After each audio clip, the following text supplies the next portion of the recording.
बिहार में तो सरकारी प्रॉपर्टी को बड़े स्तर पर नुकसान पहुंचाया जा रहा है। कई ट्रेनों को आग के हवाले कर दिया गया है। तेलंगाना, कोलकाता और झारखंड में भी स्थिति विस्फोटक हो रही है। यूपी के कुछ इलाकों में भी प्रदर्शन हुए हैं। राजधानी दिल्ली में भी प्रदर्शनकारियों ने कानून को हाथ में लेने का प्रयास किया है। इन्हीं सब प्रदर्शन को देखते हुए जांच एजेंसियां मान रही हैं कि आने वाले दिनों में माहौल खराब करने के लिए प्रदर्शनकारी और हिंसक हो सकते हैं। ऐसे में पहले से अतिरिक्त फोर्स तैनात करने की बात हुई है। सोशल मीडिया पर पैनी नज़र रखने की नसीहत भी दी गई है। 6:30 बजे के आसपास बलिया रेलवे स्टेशन पर कुछ प्रदर्शनकारी आ गए थे जिन्होंने कुछ पथराव किया और वॉशिंग पिट पर खड़ा एक कोच जिसमें उन्होंने आग लगा दी, जिसके बाद से लगातार जो सिचुएशन है इस पर रेलवे निगाह रखी हुई है। कुछ ट्रेनों को निरस्त किया गया है प्रदर्शन को देखते हुए।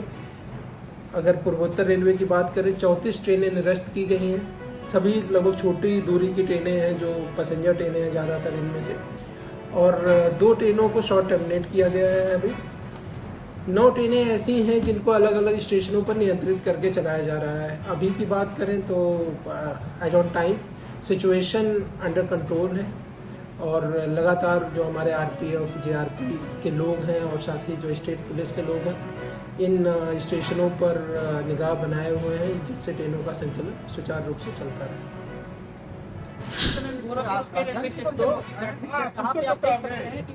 बिहार में जो अग्निपथ की वजह से कुछ हुड़दंगी रेलवे स्टेशन पे उपद्रव मचा रहे हैं और ट्रेनों में तोड़फोड़ कर रहे हैं, जिसकी वजह से आज गोरखपुर रेलवे स्टेशन पे इस ट्रेन को निरस्त कर दिया गया है।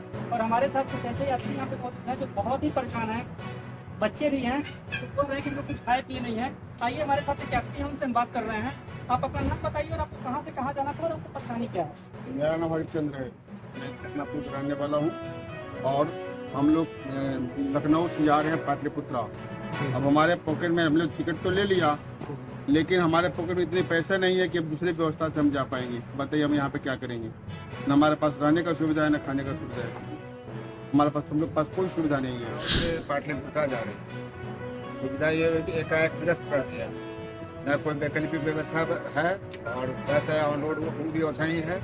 और यहाँ की कुछ आश्वासन मिलना चाहिए, वो भी नहीं कि रात में खुले गए सुबह में कुछ तो मिले, तो हम लोग कहाँ जाए कैसे? हमारे साथ देखिए, आप देख सकते हैं ट्रेन में एक महिला भी मौजूद है और आइए हम उनसे बात करते हैं उस महिला से। ये बताइए आपको क्या परेशानी हो रही है और निरस्त होने की वजह से आपको क्या गाड़ी आगे नहीं जा रही है तो हम लोग को परेशानी है ही ना, इसलिए कि कहाँ जाऊँ, क्या करूँ, परिवार के साथ हूँ मैं, क्या कर सकती हूँ। यहाँ पे यात्री बहुत ही परेशान है, बहुत ही यहाँ पे यात्री परेशान है। ये देखिए, ये एक पेशेंट लेके आ रहे हैं और बोल रहे हैं कि ये भी बहुत ज्यादा परेशानी में है। ये एक पेशेंट के साथ ये यात्रा कर रहे हैं। आपको क्या दिक्कत हो रही है?